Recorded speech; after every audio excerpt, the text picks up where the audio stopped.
พี่มาวันลูกมากินข้าวแล้วเฮ็ดข้าวบักสู้อ่ะในว่าสุริกะหาปลาสุริมเจ้าเนี่ยล่ะ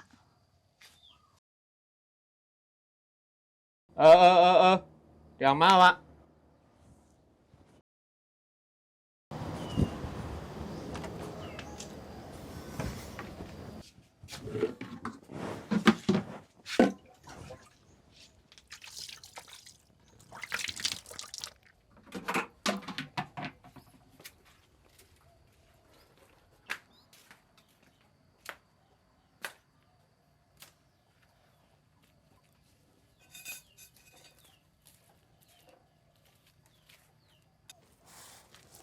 พักมาก็มีนายกันหลายมอน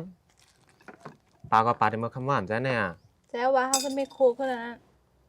เราไว้พักมาก็เปลี่ยนเอียนกันเปิ่มดีกินในเมียเหรอตอนเราก็รู้ ก็สุกินเสี้ยวหนาเมื่อวาน เหมือนว่าเปิ่เขียนเผินเขาเนี่ยเมื่อเขียนปั๊บตอนเราก็น่ะก็เปิ่ม มีเงินกับซื้อลูกเงินเอาปันเมื่อวานนั่นนะเขาจะจ่ายในนาเฮือน้ำมัวแล้วน่ะเมื่อน่ะอาลีอุ้มนะไม่ได้ทวงเขาเนี่ยกัซื้อมา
ไปเหรอฮะ